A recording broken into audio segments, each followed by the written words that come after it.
আসসালামু আলাইকুম। আপনাদের সামনে যে বাইকটা দেখতে পাচ্ছেন এটা হচ্ছে পালসার N160।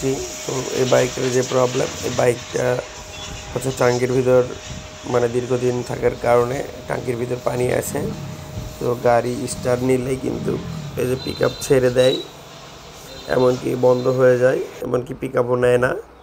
তো আসে আমাদের এখানে, এই যে দেখেন আমরা টাঙ্কিটা খুলতেছি, আর খোলার পরে যেটা দেখলাম সেটা হচ্ছে টাঙ্কির ভিতরে অসংখ্য পরিমাণে পানি আছে। তো যেহেতু পানি আছে সেহেতু টাঙ্কিটা ক্লিন করতেই হবে। এই যে দেখেন টাঙ্কির মধ্যে প্রায় 2.5 থেকে 3 লিটার আমরা পানি পাইছি। এই পানি যদি থাকে তাহলে গাড়িটা কিভাবে স্টার্ট নেবে। এখানে ফুয়েল পাম্পের ভিতর দিয়ে একবার ইনজেক্টর অবধি চলে গেছে। তো এগুলো তেল আর পানি কিন্তু আমরা আলাদা করছি।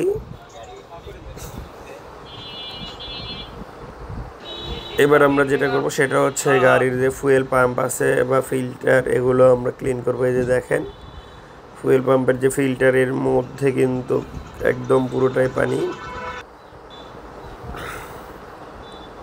তারপরে এই যে দেখেন ইঞ্জেক্টরের ভিতরেও পানি জমে গেছে। তো এগুলো আমরা সব কিছু ক্লিন করব, আর ক্লিন করানোর পর আপনাদেরকে দেখাই দেব। এখানে কিন্তু ইঞ্জেক্টরটা ক্লিন হইতেছে। ইঞ্জেক্টরটা আমরা সেট করে দিলাম, এই যে দেখেন এটাতে ক্লিন হবে।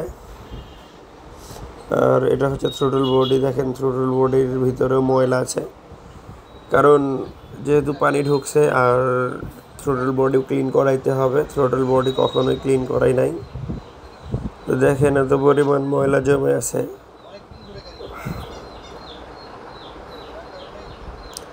তো আশা করি বুঝতে পারছেন।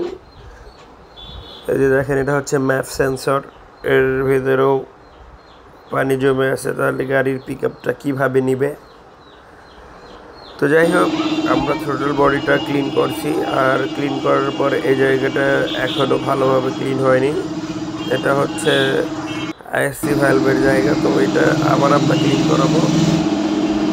এই যে দেখেন আইএসসি ভ্যালভে কিন্তু একটুও ময়লা নাই, এখন সব কিছু ওকে আছে। তো আশা করি বুঝতে পারছেন। কিন্তু আইএসসি ভ্যালভের এখানে এত পরিমাণ ময়লা, যেটা WD-40 দিয়েও ক্লিন করানো সম্ভব হয় নাই। তো এটা আমাদের আল্ট্রাসনিক করায় নিব। আল্ট্রাসনিক করায় কিন্তু একদম ওকে হয়ে যাবে। তো এই যে দেখেন গাড়ি ওকে হয়ে গেছে। এবার গাড়ির সাউন্ড কোয়ালিটি এবং গাড়ির যে RPM, এগুলো আপনাদেরকে দেখাবো।